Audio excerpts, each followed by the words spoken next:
Hey, Viking fans, who's ready for sold-out Monday night practice under the lights? Let's get it. We're getting closer to the season. Hey, I think it's time for a 53-man roster 2.0, SKOL World style, up next.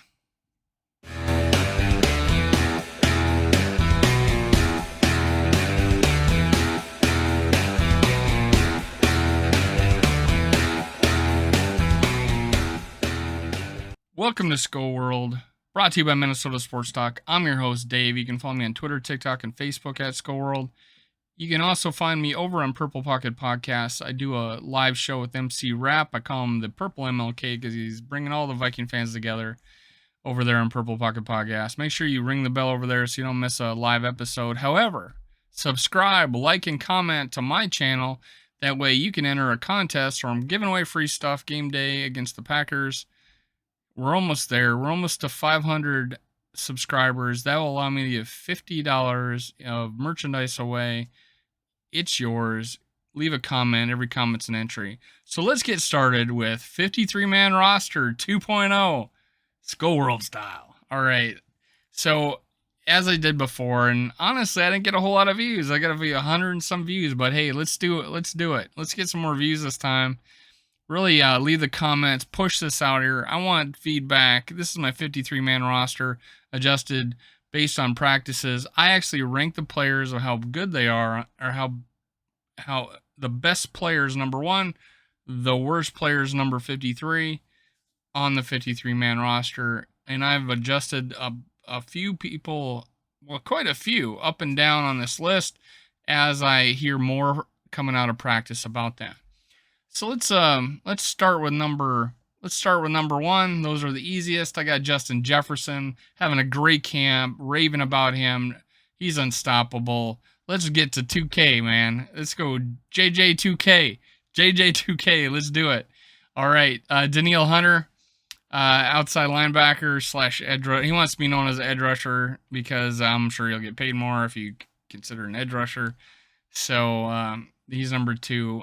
Everything reports that he's been fine, and he's been burning O'Neal on the outside, and O'Neal's throwing his helmet down. So, hey, let's get at it, Danielle Hunter. Take it easy on my boy, Brian O'Neal. All right, Harrison Smith, future Ring of Honor, but future Hall of Famer in my book. Harrison Smith at number 3. Dalvin Cook, number 4. All thing points to him having a good year. PFF doing him dirty. That's not good. Madden did him okay, so I'm pretty happy with that. Adam Thielen, number 5. He just gets open, runs great routes. Adam Thielen maintains his spot at number 5. So Darius Smith, number 6. Just the potential of him moving up and down the behind the line, blitzing from anywhere, causing havoc. I just love the fact we got Darius Smith, and he's a character. Him and Danielle Hunter are like the Bopsy twins. They're just I seen him doing the kid and play dance. It's pretty awesome to have this guy on the team. I don't know if he got selected to captain, but hey, he might have been. Should have been. Kirk Cousins, I got him at number 7. Dude's consistent. 4,000 yards every year, 33 touchdowns, 7 interceptions. Prove me wrong that Kirk Cousins is not a good quarterback. Just give me a mediocre offensive line and a top 15th ranked defense. We're going to the playoffs every year, but we just haven't had that. Our offensive line's been ranked 27th or worst in pass blocking the last 4 seasons with Kirk Cousins, and prior to that, 17th. We were 17th in 2017, and we went to the NFC title game with our backup quarterback. So let's do it. Give me a mediocre offensive line. Give me a 15th ranked defense. We're going to the playoffs. Deep into the playoffs. All right. Let's go. Number 8, Christian Darrisaw. I actually moved him up over Brian O'Neal. I just hear better things, and they're raving about him. Comparing him to the best left tackle in the league. So I got Christian Darrisaw number 8, Brian O'Neal number 9. He's solid. He's gonna be there. Christian Darrisaw hasn't seen the ceiling yet. We may have seen the ceiling of Brian O'Neal, but he may be able to inch up a little bit better as a right tackle. I still think he's probably a more natural left tackle, but hey, Christian Darrisaw, we're not going to move him out of there. Number 10, I just did a video on this man, Eric Kendricks. Solid year last year, led us in tackles, 5 sacks, 2 interceptions. Eric Kendricks, unsung hero of our defense, underrated nationally. Number 11, moving up my list, is KJ Osborne. Totally thrown me for a loop here. Unexpected. He's had dominant preseason camp. They're talking, people are thinking, hey, he's our number 2 now. Now, he could be a second option, but I think he's going to stay in the slot. So I don't think he's going to see as many snaps as Thielen, just because I think he's going to be relegated to the slot. So, hey, I got KJ Osborne.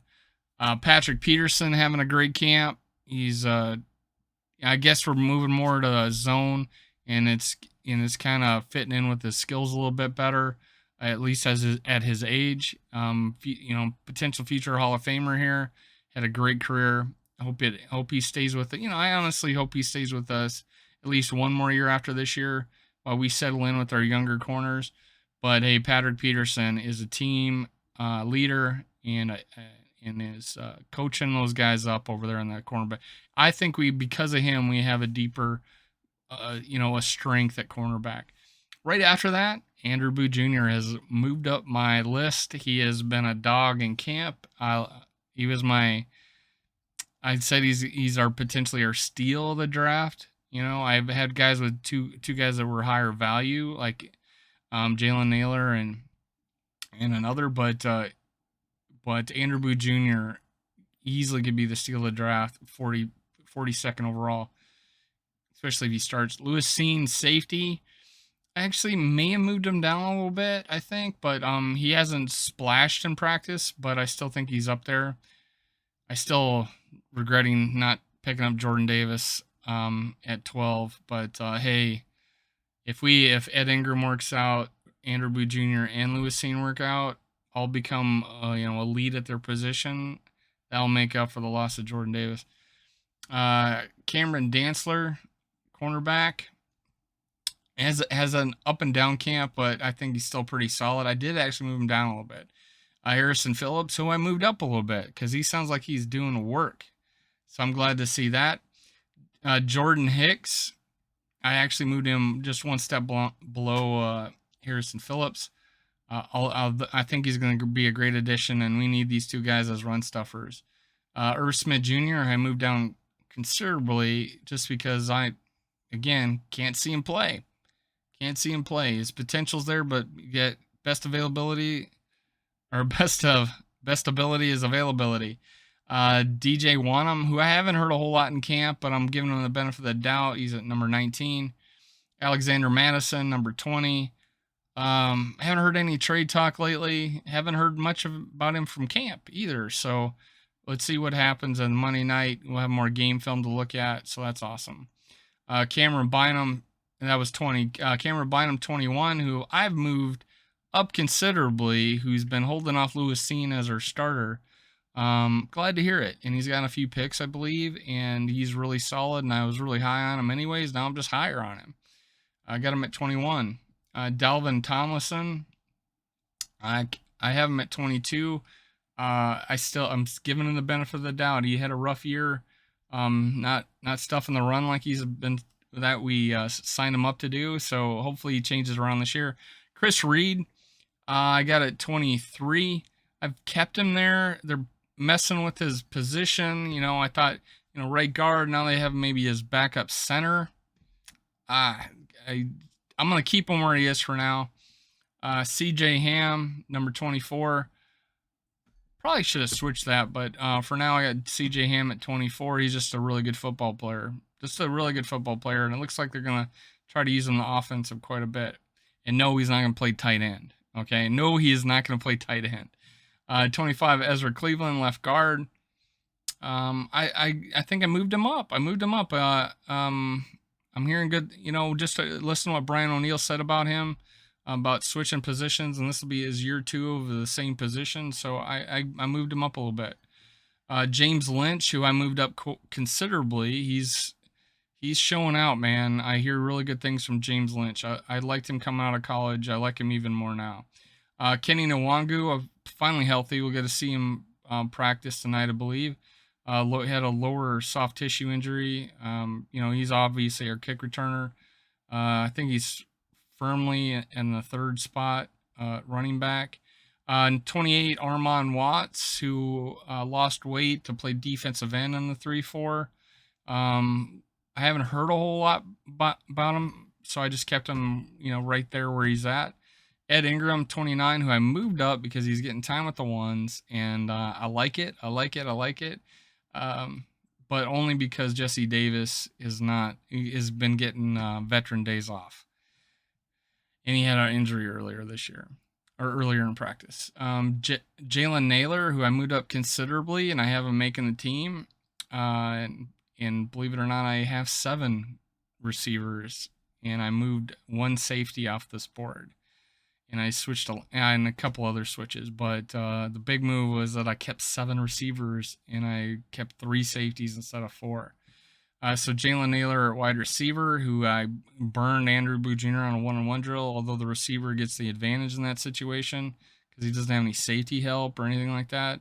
So yeah, Jalen Naylor, been getting a lot of rave reviews recently in practice. 31, Amir Smith Marset, I kind of dropped them down a little bit just because I'm not hearing anything from him.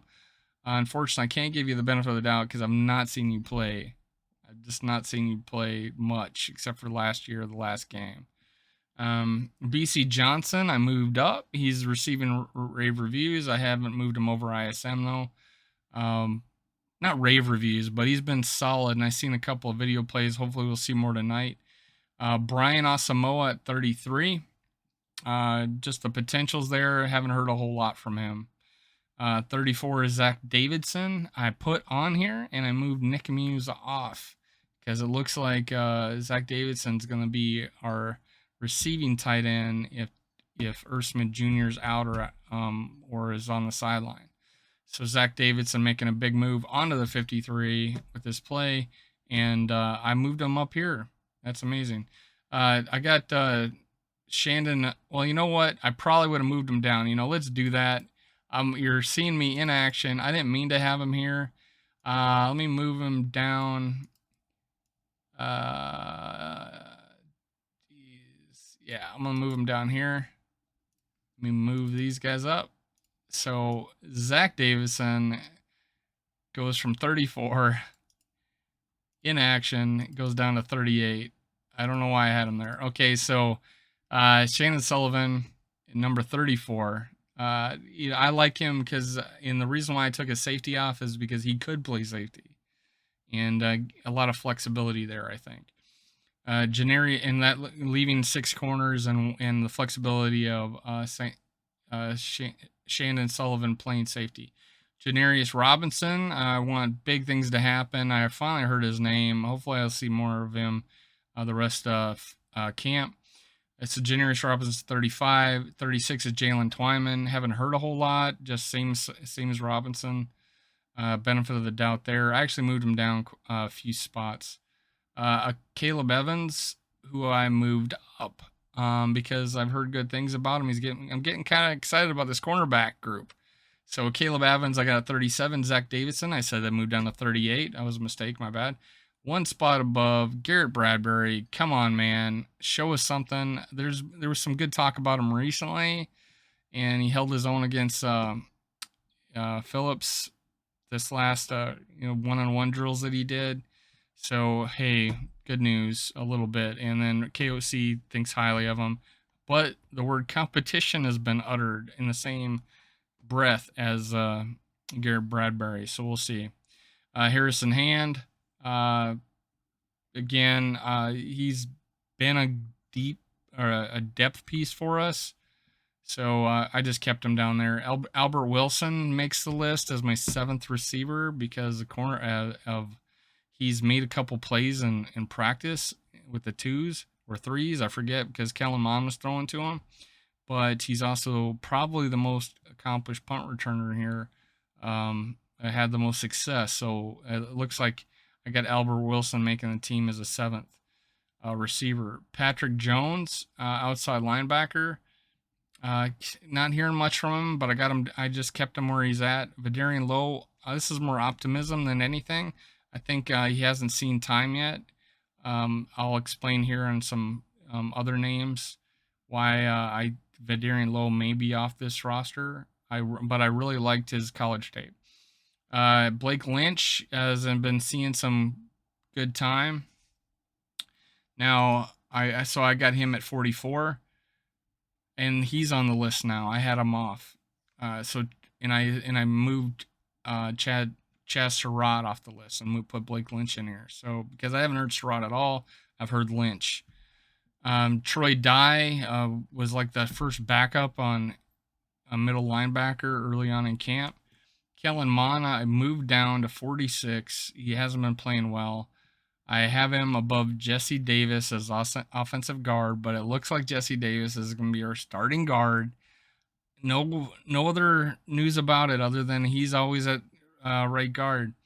Hopefully get some more film on him. Johnny Munt at tight end. I had him off the list. I have him on now. Nick Muse is off. Ben Ellison, tight end, 49, blocking tight end. Greg Joseph, kicker. I'm having a great camp. I actually might have moved him over our tight ends. He's having such a great camp. Jordan Barry, our punter at 51. Andrew DiPaloa, our long snapper at 52. And he who shall not be named, number 53. Your favorite, not mine. Good guy, though. Sean Mannion. I just don't think we can win a game if Kirk Cousins is out and we have to put Sean Mannion, no matter who we're playing.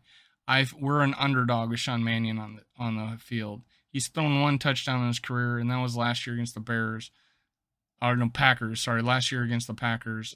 So last year against the Packers, that's the only one. So that's it for today. The Minnesota Sports Talk SKOL World 53-man roster 2.0. Tell me what you think below. Hit subscribe, hit like, leave a comment. See you next time.